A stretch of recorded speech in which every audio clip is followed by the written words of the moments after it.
Okay, and I think we are live. Thank you everybody for joining me again for another live reading session with LiveReadLearn. Today we'll be reading from the book The Looming Tower, Chapter 6, The Base. Chapter 6, The Base.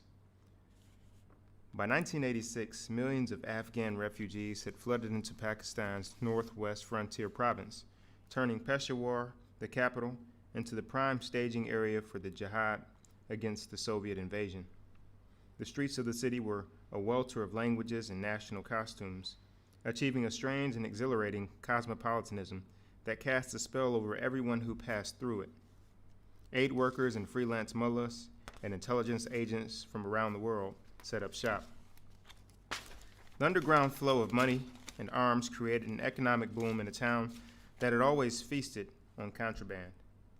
Already, the treasures of the Afghan National Museum, statuary, precious stones, antiquities, even entire Buddhist temples, were being slipped into the smuggler's market, an openly run bazaar on the outskirts of the city, and into the gift shops of the shabby hotels where the throng of international journalists holed up to cover the war.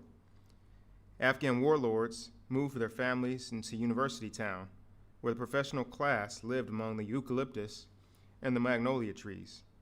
The warlords became rich by skimming off the subsidies that the Americans and the Saudis were providing. Their murderous rivalries, along with weekly bombings and assassinations by the KGB and the KHAD, the Afghan Intelligence Service, made the death toll of Afghan commanders higher in Peshawar than on the field of battle.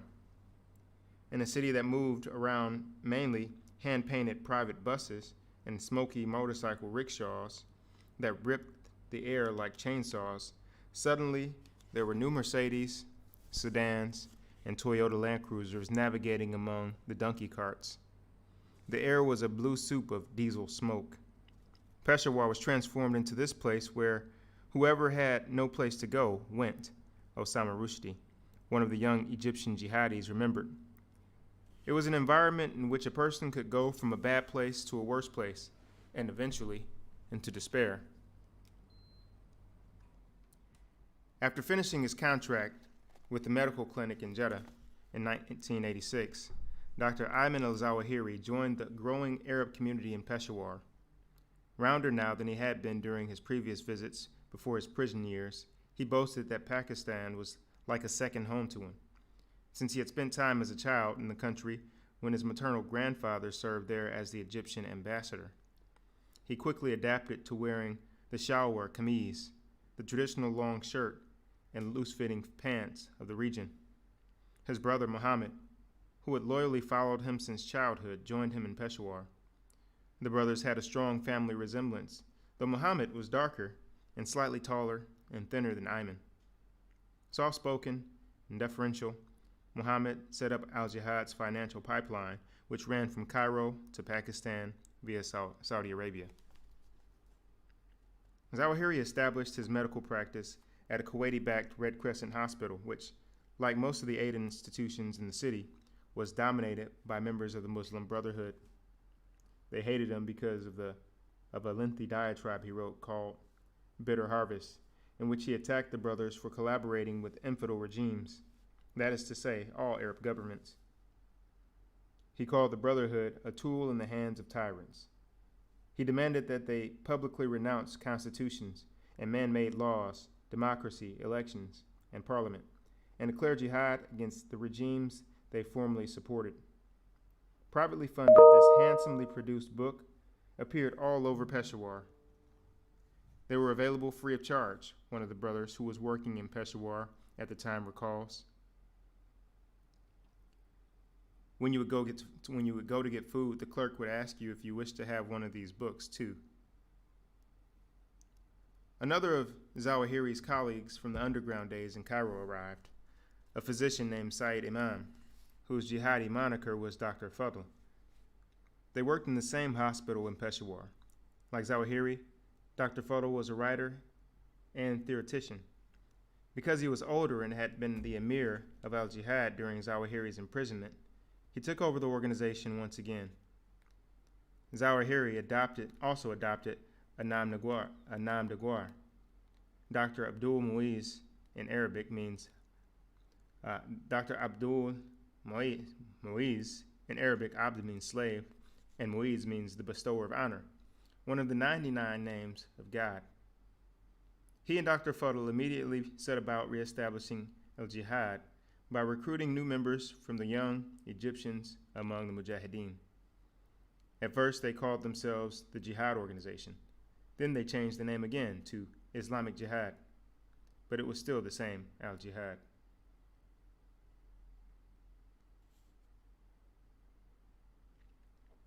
The Kuwaiti-backed Red Crescent Hospital became the center of a divisive movement within the Arab-Afghan community. Under the influence of an Algerian, Dr. Ahmed Al-Wed, known for his bloody-minded intellect, the hospital turned into an incubator for a murderous new idea, one that would split the Mujahideen and justify the fratricidal carnage that would spread through the Muslim Arab communities immediately after the Afghan War.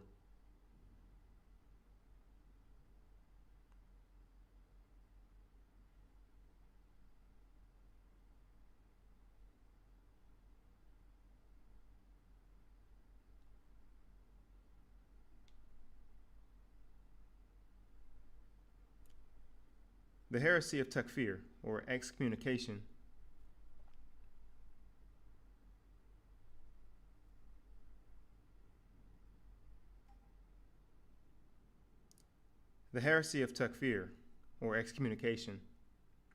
has been a problem in Islam since its early days.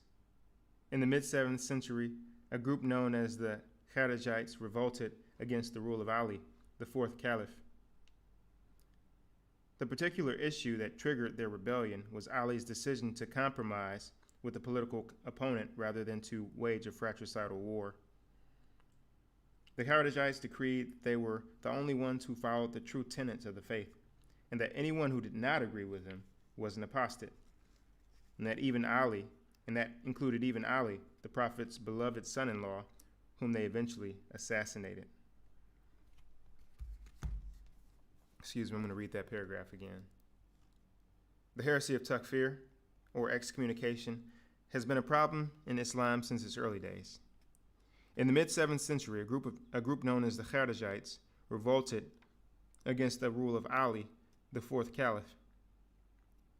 The particular issue that triggered their rebellion was Ali's decision to compromise with a political opponent rather than to wage a fratricidal war.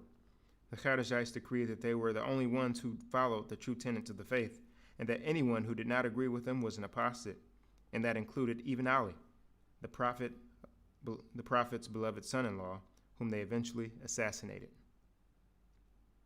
In the early 1970s, a group surfaced in Egypt called Takfir wa Hijra, excommunication and withdrawal, a forerunner of Al-Qaeda.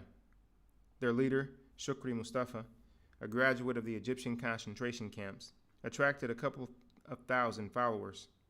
They read Qutb and plotted the day when they would gain sufficient strength in exile to return to annihilate the unbelievers and bring on the final days.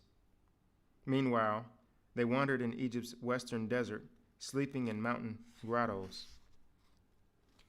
The Cairo press called Mustafa's followers al-Kaf, people of the cave, a reference to the 7 sleepers of Ephesus.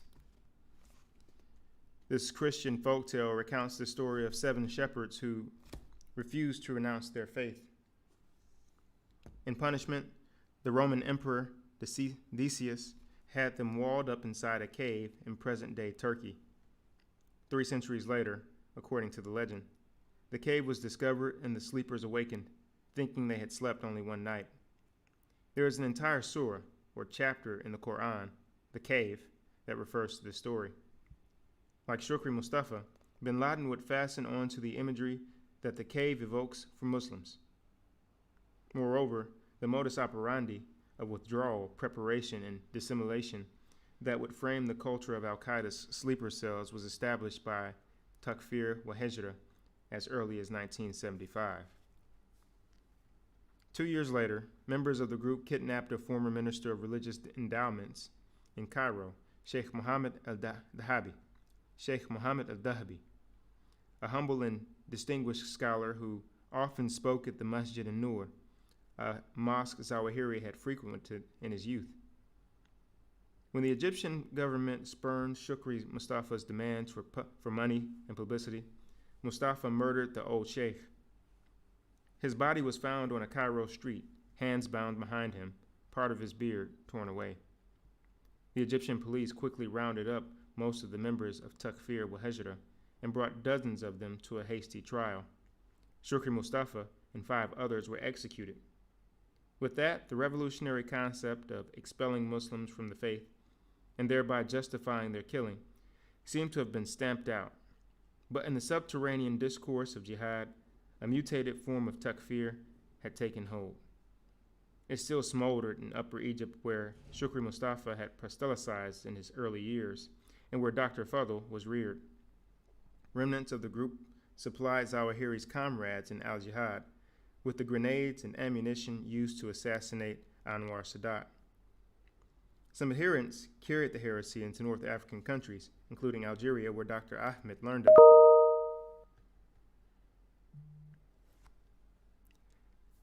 Takfir is the mirror image of Islam, reversing its fundamental principles but maintaining the semblance of orthodoxy. The Quran explicitly states that Muslims shall not kill anyone except as punishment for murder. The murderer of one innocent, the Quran warns, is judged as if he had murdered all of mankind.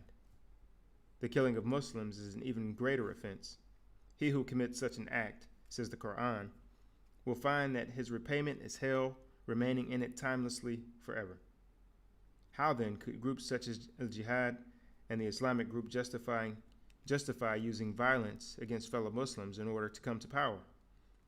Sayyid Qutb had pointed the way by declaring that a leader who does not impose Sharia on the country must be an apostate.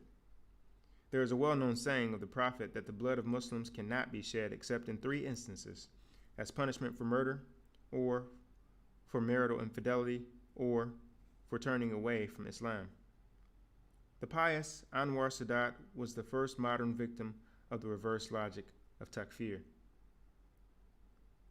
The new takfiris, such as Dr. Fadl and Dr. Ahmed, extended the death warrant to encompass, for instance, anyone who registered to vote.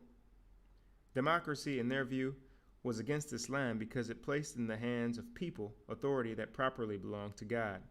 Therefore, anyone who voted was an apostate, and his life was forfeit.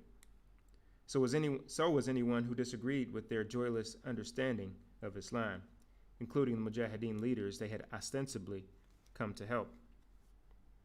And even the entire population of Afghanistan, whom they regarded as infidels because they were not Salafists.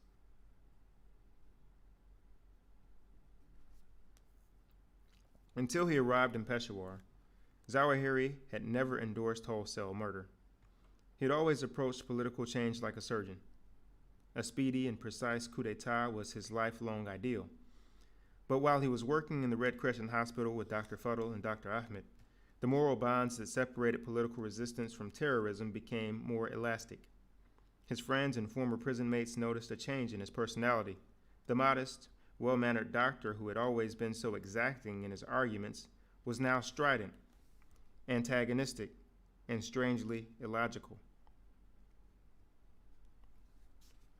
He would seize on innocent comments and interpret them in a weird and malicious manner. Perhaps for the first time in his adulthood, he faced a crisis of identity. In a life as directed and purposeful as Zawahiri's, there are few moments that can be said to be turning points. One was the execution of Sayyid Qutb when Zawahiri was 15. Indeed, that was the point of origin for all that followed. Torture did not so much change Zawahiri as purify his resolve. Each step of his life was in the service of fulfilling his goal of installing an Islamic government in Egypt as bloodlessly as possible. But the Takfiri doctrine had shaken him. The Takfiris convinced themselves that salvation for all of humanity lay on the other side of moral territory that had always been the certain province of the damned. They would shoulder the risks to their eternal souls by assuming the divine authority of deciding who was a real Muslim and who was not, who should live and who should die. Zawahiri stood at this great divide. On one side, there lay before him the incremental process of rebuilding his movement in exile, waiting for the opportunity, if it ever came, of returning to Egypt and taking control. This was his life's goal. But it was only a small step toward the apocalypse, which seemed so much closer at hand when he viewed the other side of the divide.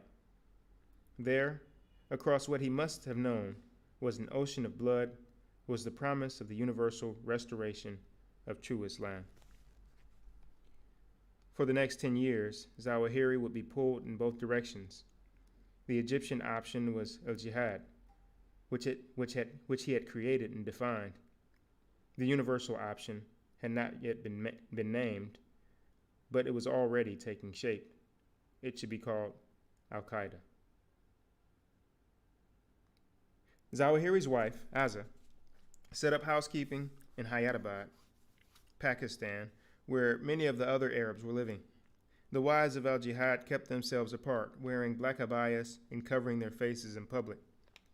The Zawahiris rented a 4-bedroom villa and kept one room always available for the many visitors who passed through. If they had money left over, they would give it to the needy, Azza's brother Isam said. They were happy with very little. Azza's mother, Nabila Galal, visited Azza and Ayman in Pakistan on 3 occasions. She brought boxes of Fisher-Price toys to her grandchildren. She thought they were an unusually close family and always moved together as one unit. But the man her pious daughter had chosen still confounded her. He seemed always to be drawing his wife and children deeper into danger. Nabila was helpless to stop this fatal drift, which had begun in 1981 when Zawahiri went to prison just as his first child, Fatima, was born.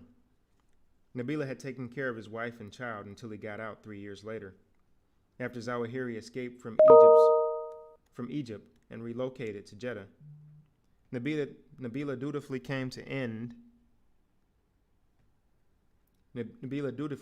attend the birth of Umayma, who was named after Zawahiri's mother. During those visits, Azza privately confessed to her mother how much she missed Egypt and her family. Again and again, Nabila fretted over the direction that Azza's life was taking. One day I got a letter from Azza and I felt intense pain as I read the words Nabila said. She wrote that she was to travel to Pakistan with her husband. I wished that she would not go there, but I knew that nobody can prevent fate. She was well aware of the rights her husband held over her and her duty toward him, which is why she was to follow him to the ends of the earth. In Peshawar, Azza gave birth to Nabila, her mother's namesake, in 1986, and to a 4th daughter, Khadija, the following year. In 1988, the Zawahiri's only son, Muhammad, was born. So Ayman was at last accorded the honor of being called Abu Muhammad. Nabila came for her final visit soon after that. She would never forget the sight of Azza and her daughters waiting for her at the airport, all wearing hijabs and smiling at her. That was the last time she would ever see them again.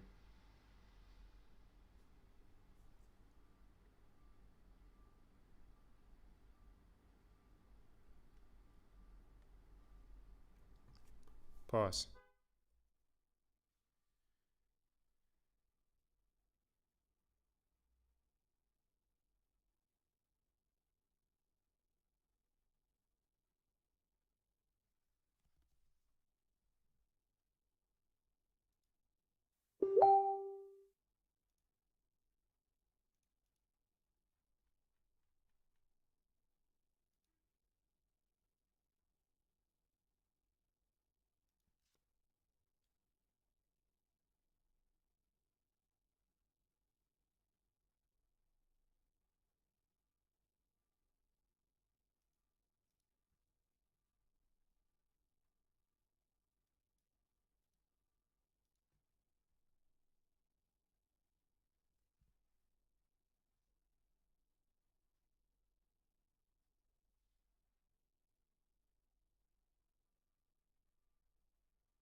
Yes, this is Quentin from DAO. I was wondering, could you dial a U.S. number for me, please? The number is 847-700-3001.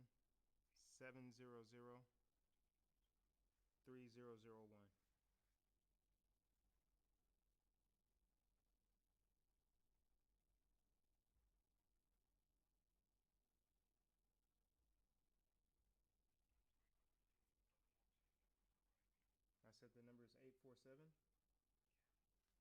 847-700-3001.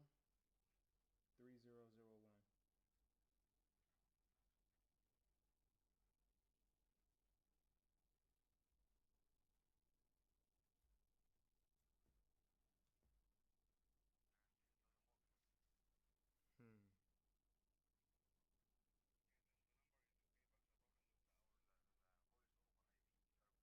Oh, okay, okay. Okay, no problem. Thank you.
And I am back.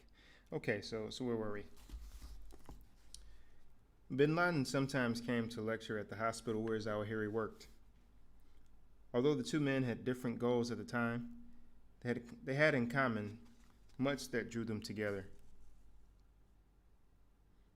They were both very modern men, members of the educated and technological class, despite their fundamentalist religious views. From a young age, Bin Laden had managed large teams of workers on sophisticated construction projects, and he was at ease in the world of high finance. Zawahiri, 7 years older, was a surgeon immersed in contemporary science and medical technology.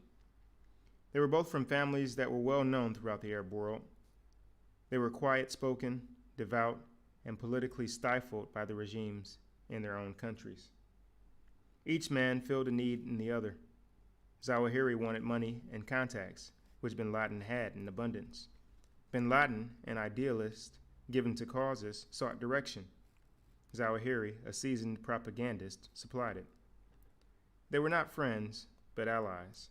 Each believed he could use the other, and each was pulled in a direction he had never intended to go. The Egyptian had little interest in Afghanistan, except as a staging area for the revolution in his own country. He planned to use the Afghan jihad as an opportunity to rebuild his shattered organization. In Bin Laden, he found a wealthy, charismatic, and pliable sponsor. The young Saudi was a devout Salafist, but not much of a political thinker. Until he met Zawahiri, he had never voiced opposition to his own government or other repressive Arab regimes. His main interest was in expelling the infidel invader from a Muslim land, but he also nursed an ill-formed longing to push America and the West for what he believed were crimes against Islam, to punish America and the West for what he believed were crimes against Islam. The dynamic of the two men's relationship made Zawahiri and Bin Laden into people they would never have been individually. Moreover, the organization they would create, Al-Qaeda, would be a vector of these two forces, one Egyptian and one Saudi. Each would have to compromise in order to accommodate the goals of the other.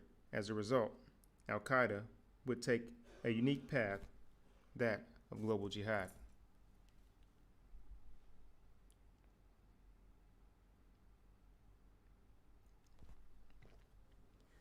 During one of his lectures at the hospital, Bin Laden spoke about the need to boycott American products as a way of supporting the Palestinian cause.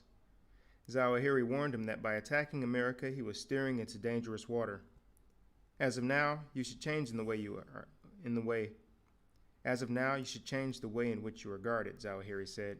You should alter your entire security system because your head is now wanted by the Americans and the Jews, not only by the communists and the Russians, because you are hitting the snake on its head. To back up his proposal, Zawahiri offered a highly disciplined cadre of mujahideen. They were different from the teenagers and drifters who made up so much of the Arab Afghan community. Zawahiri's recruits were doctors, engineers, and soldiers. They were used to working in secret. Many of them had been through prison and had already paid a hideous price for their beliefs. They would become leaders. They would become the leaders of Al-Qaeda.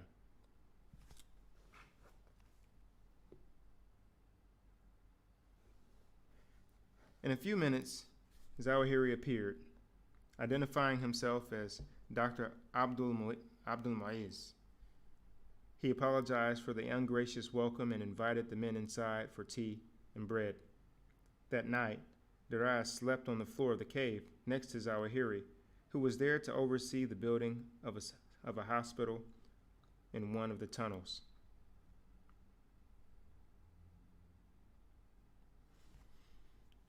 The Egyptians maintained their own camp within the Lion's Den complex. Bin Laden had put them on his payroll, giving each man 4,500 Saudi riyals, about $1,200 per month, to support their families. Among the Egyptians was Amin Ali al-Rashidi, who had taken the jihad name of Abu Ubaidah al-Banshiri. Abu Ubaidah was a former police officer whose brother had participated in the Sadat assassination. Zawahiri had introduced him to bin Laden, who found him so irreplaceable that he made him the military leader of the Arabs. Abu Ubaidah had already earned a reputation for bravery on the battlefield, fighting first under Sayyaf's banner and then bin Laden's. He was credited with the Arabs' mythic victory over the Soviets several months before. He seemed to Daraz as shy as a child. Second in command, under Abu Ubaidah, was another former police officer, Muhammad Atif, who was called Abu Hafs. He had dark skin and shining green eyes. A moody hothead named Muhammad Ibrahim Mukawi had recently arrived expecting to be awarded the military command of the Arab Afghans because of his experience as a colonel in the Egyptian Army's Special Forces. A small, dark man, Mukawi kept his clean-shaven military look despite the fundamentalist beards all around him. The other Arabs hated him because he acted like an officer, said Daraz. He struck some of the Islamists as being dangerously unbalanced. Before he left Cairo in 1987, Mukawi deliberated whether he should go to the United States and join the American Army, or to Afghanistan and wage jihad. At the same time, he told an Egyptian lawmaker about a scheme to crash an airliner into the Egyptian parliament.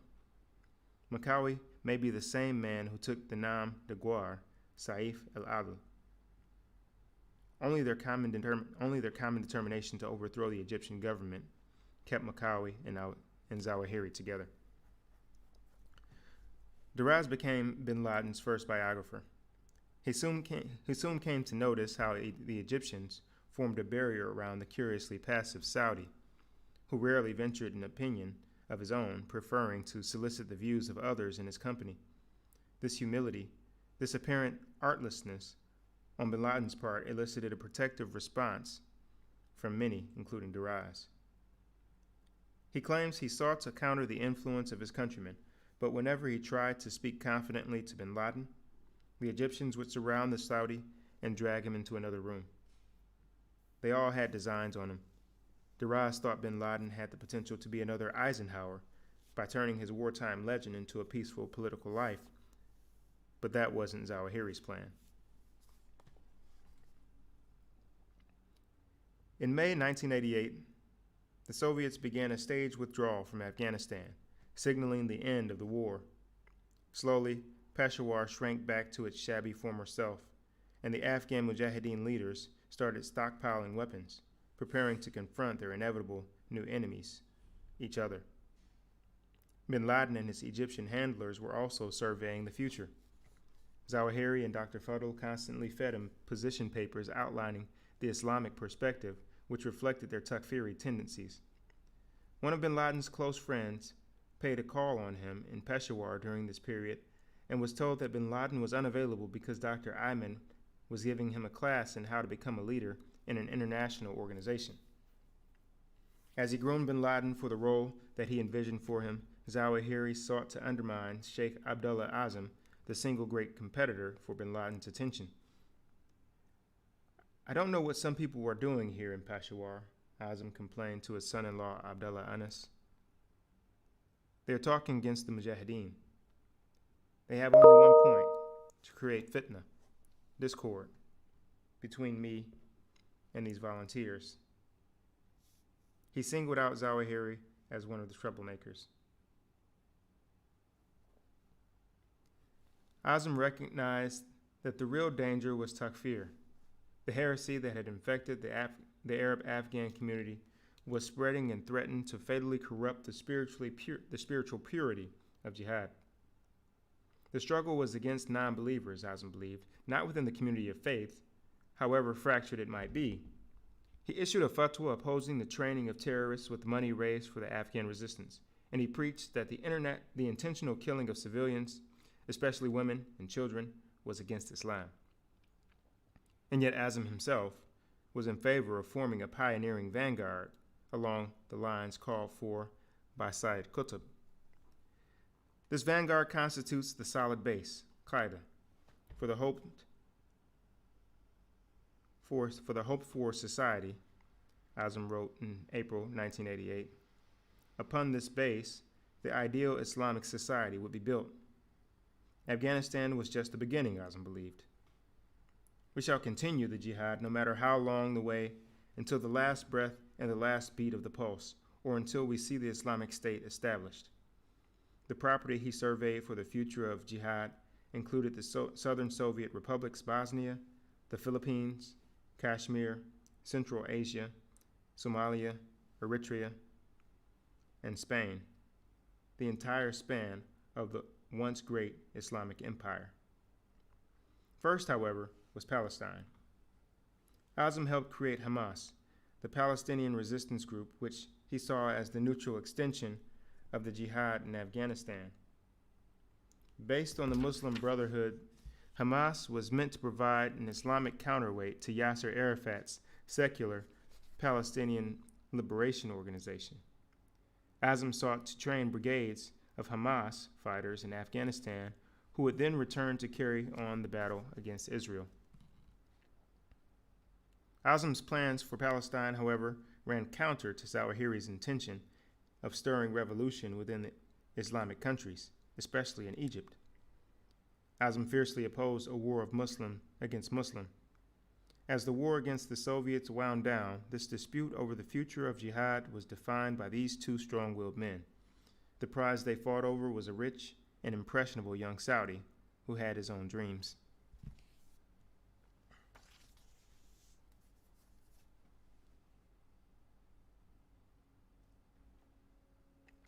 What did bin Laden want? He did not share either Zawahiri's or Azam's priorities. The tragedy of Palestine was a constant theme in his speeches, yet he was reluctant to participate in the intifada against Israel.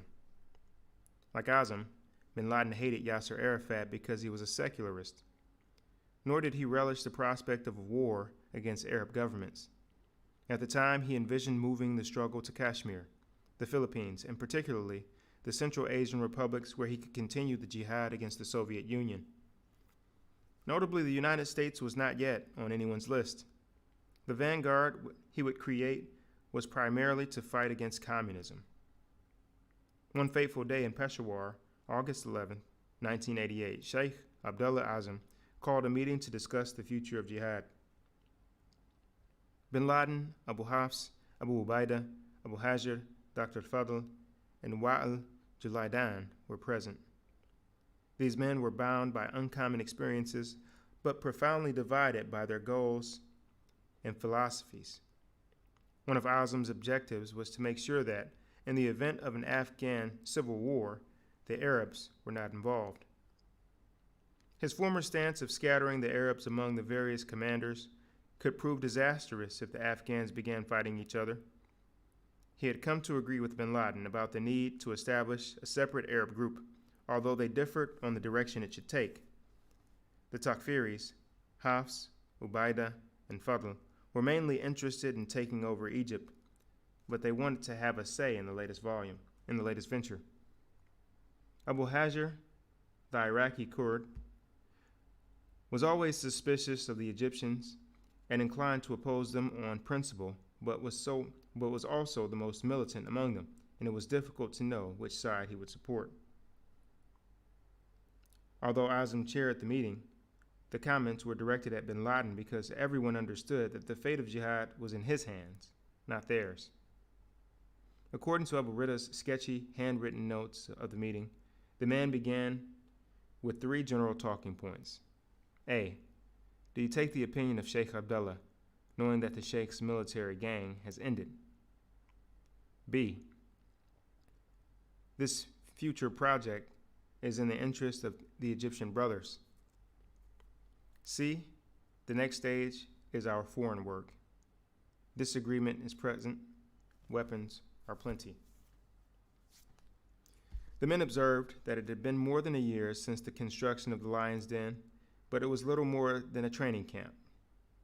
Arabs were still excluded from the real fighting. Educating the youth is important, the men admitted, but it was time to take the next step. We should focus on the original idea we came here for, Abu Ridda noted in his pinched handwriting. All this is starting to starting all this is to start a new project from scratch. In response, bin Laden, who was now being called the Sheikh in deference to his increased stature among the Arabs, reflected on his experience in Afghanistan so far. I am only one person. We have started neither an organization nor an Islamic group. It was a space of a year and a half, a period of education, of building trust, of testing the brothers who came, and a period of proving ourselves to the Islamic world. Although I began all these matters in the darkest of circumstances, and in such a brief time we still made huge gains. He gave no credit to Azam, the real progenitor of the Arab Afghans. It was bin Laden's saga now. One can hear for the first time the epic tone that began to characterize his speech, the sound of a man in the grasp of destiny. As for our Egyptian brothers, bin Laden continued, mentioning what was obviously a contentious subject with many of his followers, their standing with us in the worst times cannot be ignored. One of the men then said that although the main goals of the Arabs had not yet been achieved, we worked with what we had, and we lost a lot of time. We have progressed well, bin Laden responded, perhaps defensively. He pointed to the trained, obedient, and faithful youth who could readily be put to use. Although the notes don't reflect it, a vote was taken to form a new organization aimed at keeping jihad alive after the Soviets were gone. It is difficult to imagine these men agreeing on anything, but only Abu Hajr voted against the new group. Abu Rida summarized the meeting by saying that a plan must be established within a suitable time frame and qualified people must be found to put the plan into effect. Initial estimate: within 6 months of Al-Qaeda, 314 brothers will be trained and ready. For most of the men in the meeting, this was the first time that the name Al-Qaeda had risen. The members of the new group would be drawn from the most promising recruits among Arab Afghans, but it was still unclear what the organization would do or where it would go after the jihad. Perhaps bin Laden himself didn't know. Few people in the room realized that Al-Qaeda had already been secretly created some months before by a small group of bin Laden insiders. Bin Laden's friend from Jeddah, Midani al-Tayyib, whom had married his niece, had joined the group on May 17th, the day after Ramadan, so the organizational meeting on August 11th only brought to surface what was already covertly underway. On Saturday morning, August 20th, the same men met again to establish what they called Al-Qaeda al-Askariya, the military base. The mentioned Al-Qaeda is basically an organized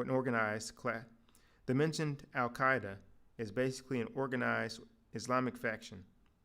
Its goal is to lift the word of God, to make his religion victorious, the secretary recorded in his minutes of the meeting.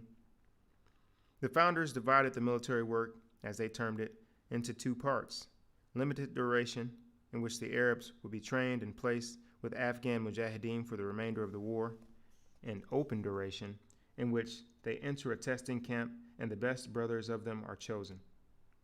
The graduates of this second camp would become members of the new entity, Al-Qaeda.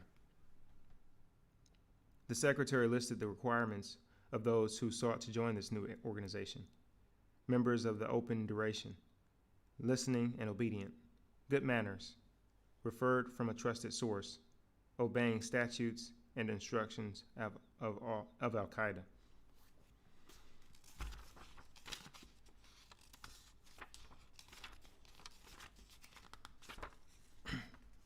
In addition, the founders wrote an oath that the new members would recite upon joining Al-Qaeda: "The pledge of God and his covenant is upon me, to energetically listen and obey superiors who are doing this work, rising early in times of difficulty and ease." The meeting ended on the evening of Saturday, August 20th, 1988, the secretary noted. Work of Al-Qaeda commenced on September 10th, 1988, with a group of 15 brothers. At the bottom of the page, the secretary added, until the date September 20th, Commandant Abu Ubaidah arrived to inform me of the existence of 30 brothers in Al-Qaeda meeting the requirements, thank God.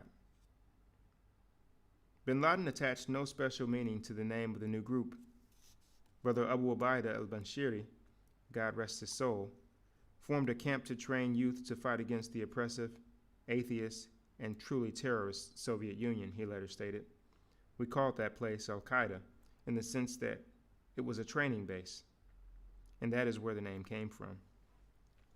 Bin Laden's associates had mixed reactions to the formation of Al-Qaeda. Abu Rida al-Suri, the mujahid from Kansas City, claims that when he first heard about the International Arab Legion that Bin Laden was creating, he asked doubtfully how many had joined.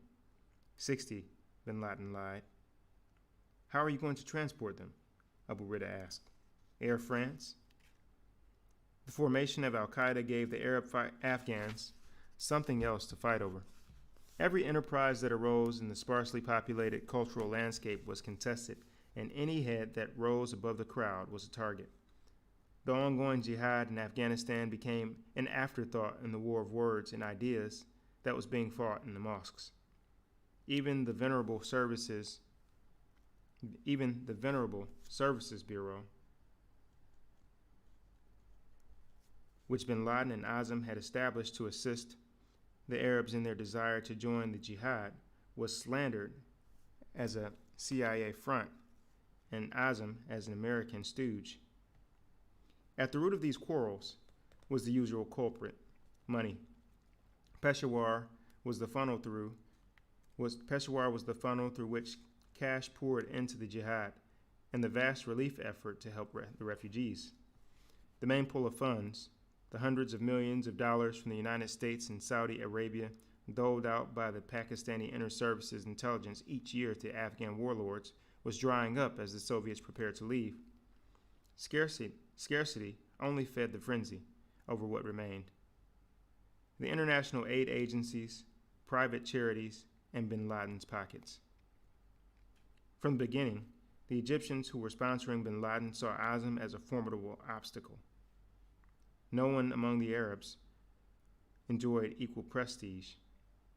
Most of the young men who had gravitated to jihad were responding to his fatwa, and they regarded Azam with awe. He was an angel, worshiping all night, crying and fasting, recalled his former assistant Abdullah Anas, who married Azam's daughter just to be close to his mentor. For most of the Arabs who passed through Peshawar, Azam was the most famous man they had ever met. Many of them, including Bin Laden, had spent their first nights in Peshawar sleeping on his floor. They spoke movingly of his wisdom, generosity, and courage. He had come to personify the noble spirit of Arab Afghans, and his shadow reached around the world. Destroying such a celebrated icon would be a treacherous task. The Egyptians were not the only ones interested in bringing down Azam. The Saudis worried that the charismatic leader would convert their young jihadis to the Muslim Brothers. They wanted an independent body, one that was run by a Saudi, that could be entrusted to manage the affairs of the Mujahideen while keeping the kingdom's interests in mind. Bin Laden and Al-Qaeda were seen as a proper Salafist alternative managed by a loyal son of the Saudi regime. Abdullah Anas, the greatest exemplar of the Arab Afghan warriors, had just returned to Peshawar after fighting beside Ahmed Shah Massoud in northern Afghanistan. He was astounded to learn that there was to be a meeting among the Arab leaders to replace his father-in-law, Abdullah Azam. When Anas talked about him, Azam assured him that the election was strictly cosmetic. The Saudi authorities are not pleased that I am leading the Arabs in Afghanistan, Azam explained. All the money that comes for orphans and widows and schools comes from Saudi Arabia. They are unhappy to see the young Saudis being organized under my leadership. They fear they will become part of the Muslim Brotherhood. The Saudis want one of their own in charge. With Osama bin Laden as the new emir, Azam continued, the Saudis would feel safe. They will relax because they will feel Osama is out of control. They will relax because when they feel Osama is out of control, they can stop him. But I'm a Palestinian. They have no way of stopping me. It was even more difficult for Azam to persuade his old friend Sheikh Tamim to support this proposal. Although Azam had told him the election was only a charade to gain Saudi approval, it was clear that the others in the meeting had a different agenda. They heatedly used the occasion to slander Azam's reputation with charges of theft and corruption and mismanagement of the Services Bureau. Sheikh Tamim was outraged and turned to bin Laden. "Say something," he demanded. "I'm the emir of this meeting," bin Laden responded. "Wait for your round."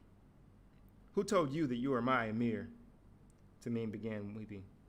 "Sheikh Abdullah persuaded me to support you, but how do you let these people say these things?" Tamim refused to endorse the vote, which overwhelmingly selected bin Laden as the Arabs' new leader. Azam was philosophical and apparently unconcerned. "Osama is limited," he reassured his supporters. "What can Osama do to organize people? Nobody knows him. Don't worry." Azam was more weakened than he realized.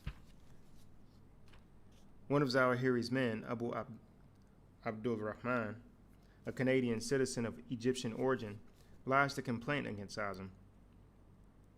Abu Abdul Rahman headed a medical and educational project in Afghanistan. He alleged that Azam's men had snatched the project out of his hands by confiscating the funds that were earmarked for it. He further accused Azam of spreading rumors that he was trying to sell the humanitarian project to the American Embassy, or a Christian organization. These charges created a sensation in Peshawar. Placards were handed out and posters pasted on the walls demanding that Azam be brought to trial. Fights broke out in the mosques among the different camps of supporters. Behind the charges being thrown at Azam were the Takfiri doctors at the Kuwaiti Red Crescent Hospital, Zawahiri and his colleagues. They had already managed to expel him from the leadership of the hospital's mosque, and now they were gleefully predicting his downfall. "Soon we will see the hand of Abdullah Azam cut off in Peshawar," Dr. Ahmed Al-Wed, the Algerian, exclaimed in the meeting. They formed a court to hear the charges, with Dr. Fado acting as the prosecutor and the judge. This Takfiri court had sat before to consider another mujahid whom they judged guilty of being apostate. His body was found chopped into pieces inside a burlap bag on a street in Peshawar. On the second day of the trial, after midnight, bin Laden rushed out to fetch his closest Saudi friend, Wright, who was in bed with the chills and a high fever, suffering from malaria. Bin Laden insisted that Julaydan come at once. "We cannot trust the Egyptians," he declared. "I swear by God, those people, if they have a chance to make a resolution against Dr. Abdullah Azam, they will kill him." Julaydan followed bin Laden back to the meeting, which lasted another couple of hours. The judges found against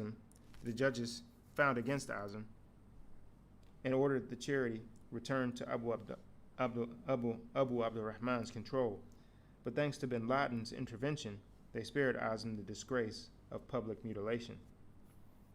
From the perspective of Azam's enemies, however, it was an inconclusive verdict, since it allowed Azam to remain as a figurehead, and they were determined to finish him off. Pause.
Okay, and we're back. Let's go ahead and try to finish up this chapter.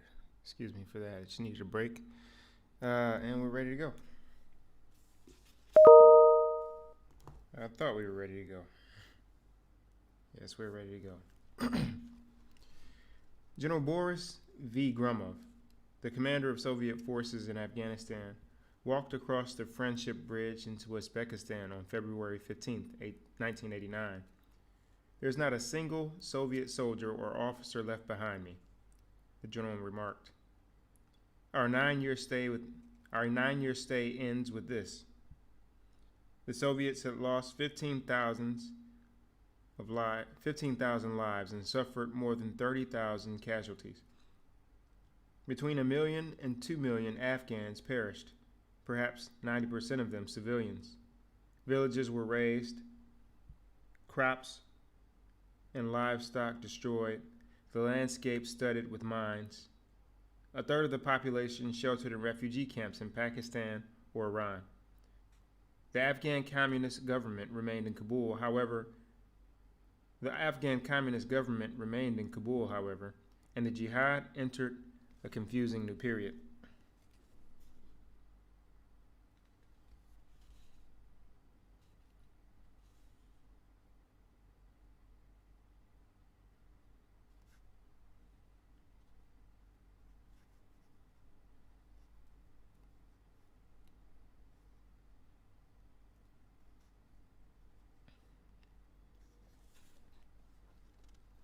The end of the occupation coincided with a sudden and surprising influx of Arab mujahideen, including hundreds of Saudis who were eager to chase the retreating Soviet bear.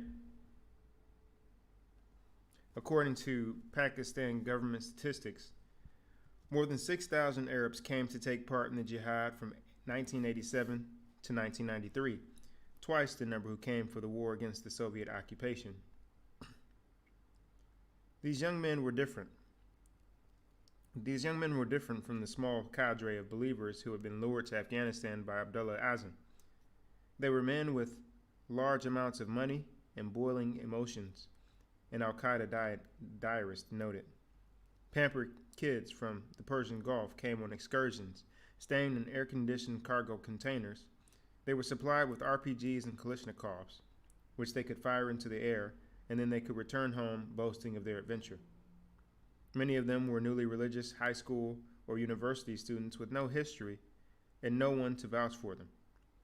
Chaos and barbarism, which always threatened to overwhelm the movement, sharply increased as bin Laden took the helm. Bank robberies and murders became even more commonplace, justified by absurd religious claims.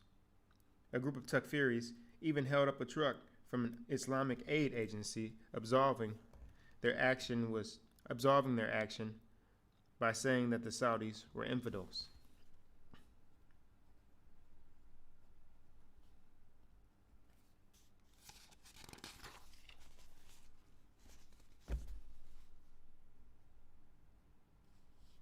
Now that he was the emir of the Arabs, bin Laden held himself above the riotous competition for recruits among the rival Islamic groups that were elbowing each other at the airports as they hustled the newcomers into their buses.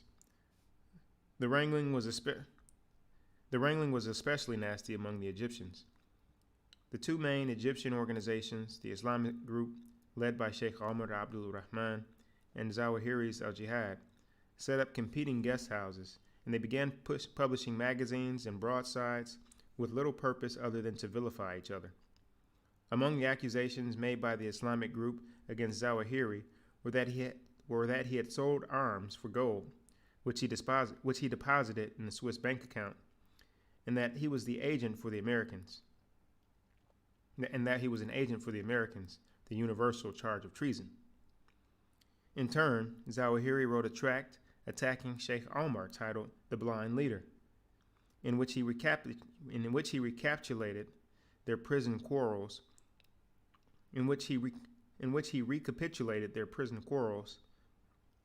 for control of the radicalist movement.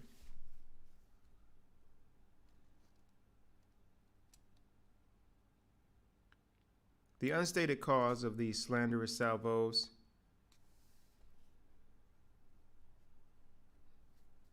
was the question of who was going to control bin Laden, the golden Saudi goose. Bin Laden made his preference known by awarding $100,000 to al-Jihad to begin its operations. Meantime, a new battle was taking shape in Jalalabad, the strategic entry point on the Afghan side of the Khyber Pass, where all the roads and valleys and footpaths converged. The adversary was no longer the Soviet superpower. Now it was the communist Afghan government, which refused to collapse as so many had predicted. One of the ugly ironies of the Arab-Afghan crusade is that it was made up by a large majority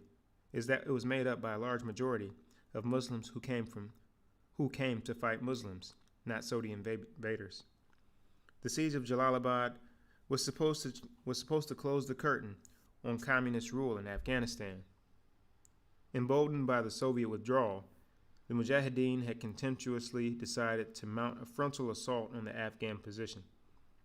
The city, which stood behind a river and a wide corridor of Russian mines, was defended by thousands of Afghan government troops who were demoralized by the articles in the Pakistani press of the impending Mujahideen attack and the inevitable rapid victory that was supposed to follow. The initial assault came in March 1989, with 5,000 to 7,000 Afghan Mujahideen charging down Highway 1. 8 different commanders led them in, not counting the Arabs, who followed bin Laden. After overrunning the airport on the outskirts of town, the Mujahideen fell back against a powerful counterattack. Then matters settled into an unexpected stalemate, with the various Mujahideen commanders involved in the siege refusing to coordinate with one another. Bin Laden and his military staff occupied a small cave in the mountains, 4 kilometers above the city. He had fewer than 200 men under his command. Once again, he was ill. His biographer, Issam Daraz, arrived, bringing with him a supply of vitamins and 12 boxes of Arcalian, a drug bin Laden always requested. He told Daraz that it was to help with his concentration. Arcalian is normally prescribed for a marked decrease in muscle strength or stamina, which might be caused by vitamin deficiencies or lead poisoning, among other things. Bin Laden's health, which had been so robust when he was a desert youth, had endured several blows in the harsh mountain environs. Like many of the men, he had contracted malaria. Then, in the severe winter of 1988 and 89, he nearly died of pneumonia when an intense snowfall buried him and several companions in their vehicle for a few days. The prolonged and unanticipated siege of Jalalabad taxed his weakened constitution further, and he was nagged by increasingly puzzling spells of back pain and paralyzing fatigue. Zawahiri, who had developed a reputation among the Arab fighters as being a medical genius, drove over from Peshawar 2 or 3 times a week to treat the injured. His main patient, of course, was bin Laden, who needed intravenous glucose treatments to keep him from fainting. Bin Laden would lie for hours on the floor of the cave, in pain and unable to move. The diagnosis was low blood pressure, which is usually a symptom of another ailment.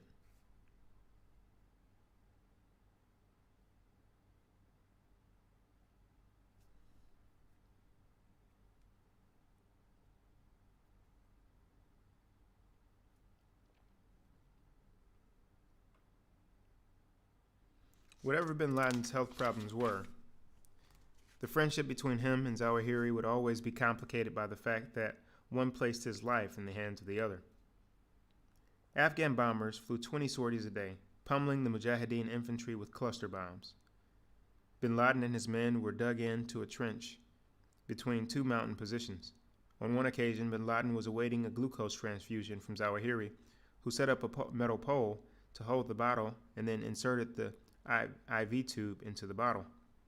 Bin Laden rolled up his sleeve and waited for his doctor to slip the cannula into his vein. Just then, a bomber roared overhead.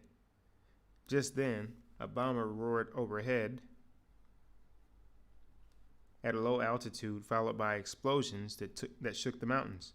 Smoke and dust blanketed the Mujahideen, who crept out of the trench to see what had been hit. As it turned out, the bombs had fallen on the peak above them, but the hail of rocks had knocked over the glucose stand. Zawahiri calmly set the stand back up and untangled the IV tube. He got another sterile cannula, but once again, just as bin Laden stretched out his arm, a series of explosions pelted the men with rocks and blasted the wooden beams supporting the walls of the trench. The bombs were right on top of them. The men hugged the earth and waited until the aircraft disappeared.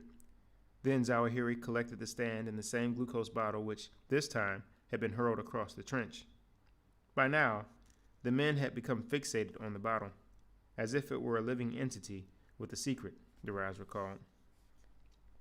One of the men complained to Zawahiri, "Don't you see? Every time you put that bottle up on the stand when you're bombed."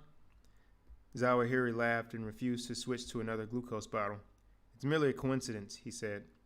But as he prepared to insert the needle, yet another terrifying series of explosions shattered the landscape and sent the men diving to the ground, crying out and mumbling verses from the Quran.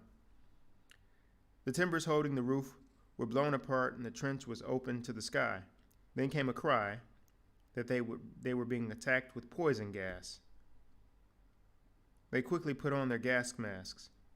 In the midst of the smoke and fear and confusion, Zawahiri patiently reassembled the metal stand, and again he picked up the glucose container.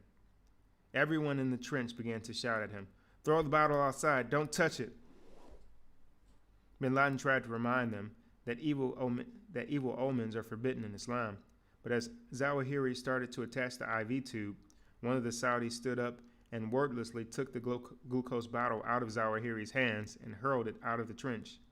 Everyone laughed, even Bin Laden, but they were all happy to see the bottle gone. There was a young man fighting beside Bin Laden during the siege of Jalalabad named Shafiq. Less than 5 feet tall, weighing perhaps 90 pounds, he was one of the few original Saudis who remained loyal despite the Egyptian entourage that encircled his leader. Jamal Khalifa, who was his teacher in Medina, remembered Shafiq as a polite, neatly groomed young man who had dropped out of school when he was 16 to join the jihad. His father had soon come to Afghanistan to fetch him home. Khalifa was shocked when he saw his former student once again in Saudi Arabia. His hair was matted and hanging over his shoulders, and he wore dirty shoes and Afghan pants. The schoolboy had been completely transformed into a toughened warrior who couldn't wait to return to battle. Only a few weeks had passed before Shafiq snatched his passport from where his father had hidden it and returned to the war, a decision that had historic consequences. One day, a sentry in Jalalabad noticed Afghan army helicopters bearing down on the Arab position, followed by tanks and infantry. They were being led by a traitorous mujahid who had sold them out. The sentry called to Bin Laden's men to evacuate the cave where they were hunkered down, but by that time the armored units were upon them, ready to annihilate the entire post. Bin Laden hurried away with the rest of his soldiers, except for Shafiq, who single-handedly covered their retreat with a small mortar.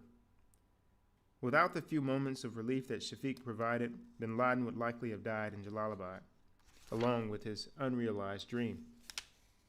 80 other Arabs did die there, including Shafiq, in the greatest disaster of the Arab-Afghan experience.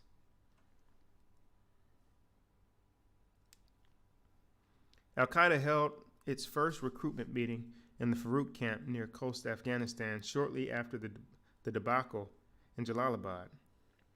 Farouk was a Takfir camp, established by Zawahiri and Dr. Fadl, devoted entirely to training the elite Arab Mujahideen being groomed to join Bin Laden's private army. Although the Lion's Den was just across the mountain, the Farouk camp was kept isolated from the others so that the young men could be closely watched.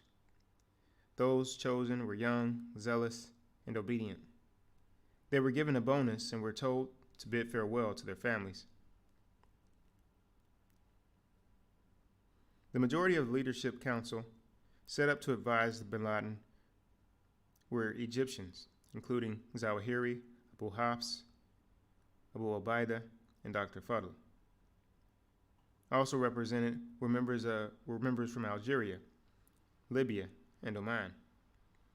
The organization opened an office in a two-story villa in Hayatabad, the suburb of Peshawar, where most of the Arabs resided. New recruits filled out forms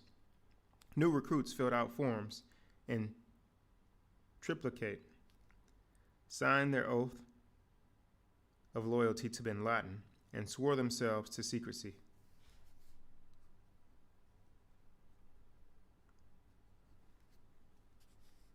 In return, single members earned about $1,000 a month in salary.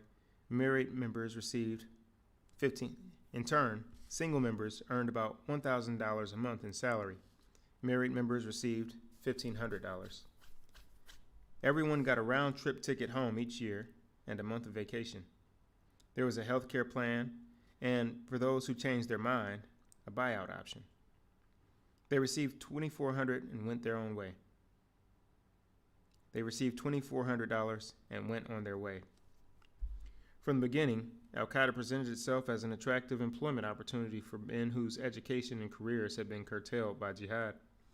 The leaders of Al-Qaeda developed a constitution and bylaws which described the utopian goals of the organization in clear terms: to establish the truth, get rid of evil, and establish an Islamic nation. This would be accomplished through education and military training, as well as coordinating and supporting jihad movements around the world.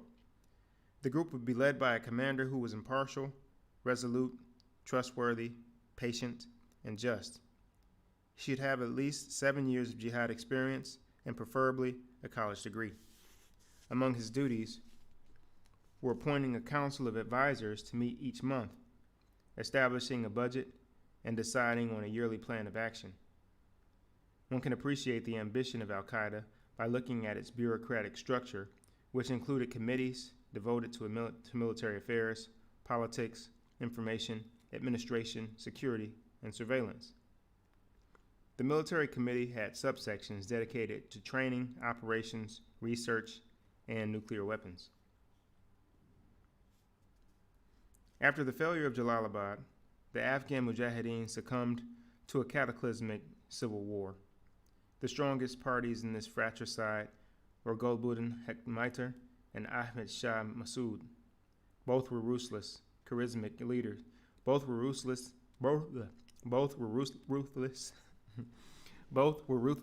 charismatic leaders from the north, bent on establishing an Islamic government in Afghanistan. Hekmatyar, the more skilled politician, was a Pashtun, the dominant tribe in both Pakistan and Afghanistan. He had the backing of Pakistan ISI and therefore of the United States and Saudi Arabia. Massoud, one of the most talented guerrilla leaders in the 20th century, was Tajik, from the Persian-speaking tribe that is the second largest ethnic group in Afghanistan. Based in the Panjshir Valley of North Kabul, Massoud rarely traveled to Peshawar, the hotbed of intelligence agencies and international media. Most of the Arabs sided with Hekmatyar, excepting Abdullah Anas, the son-in-law of Abdullah Azam. Anas talked the sheikh into visiting Massoud to see for himself what kind of man he was. The trip to visit the Lion of Panjshir required 8 days of walking across 4 peaks in the Hindu Kush Mountains. As they hiked through the mountains, Azam reflected on the Jalalabad fiasco. He worried that the Afghan jihad had been disorganized. Misguided failure. The Soviets were gone, and now the Muslims were fighting each other. Massoud and a guard of 100 men met them on the Pakistani border and led them down to the Panjshir Valley. Massoud lived in a cave with 2 bedrooms, like a gypsy, said Anas, who translated for the 2 men. Azam was charmed by Masood's modesty and admired the discipline of his troops, which stood in contrast to the other Mujahideen irregular forces. "We are your soldiers," Azam pledged. "We love you, and we are going to help you." When he returned to Peshawar, Azam made no secret of his revised opinion of Masood. He even traveled to Saudi Arabia and Kuwait saying, "I have seen the true Islamic jihad. It's Masood." Hekmaider was enraged by Azam's turnaround, which could cost him the support of his Arab backers. Azam had already accumulated many enemies with dark hearts and bloody hands. Bin Laden begged Azam to stay away from Peshawar, which had become too dangerous for his former mentor. One Friday, Hekmaider's men discovered and disarmed a powerful bomb in the mosque near Azam's house. It was an anti-tank bomb planted under the rostrum that Azam stood upon when he led his prayers. Had it exploded, hundreds of worshippers would have been killed. Confused and despondent because of the civil war among the Mujahideen and still suffering from the embarrassment of Jalalabad, Bin Laden returned to Saudi Arabia for consultations with Saudi intelligence. He wanted to know which side to fight on. Prince Turki's chief of staff, Ahmed Badib, told him it's better to leave.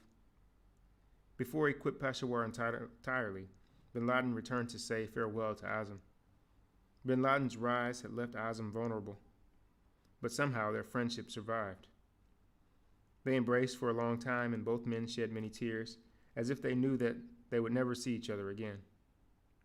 On November 24, 1989, Azam rode to the mosque with two of his sons, Ibrahim and Muhammad, who was the driver.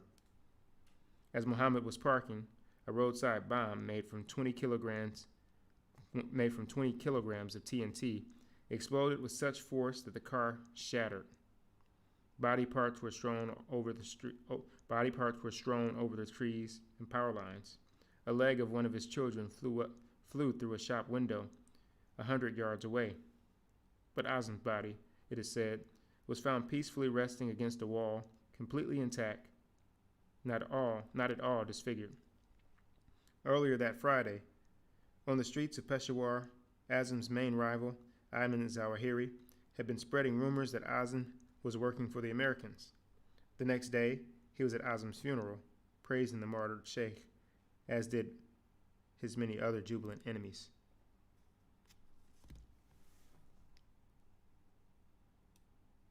End of chapter.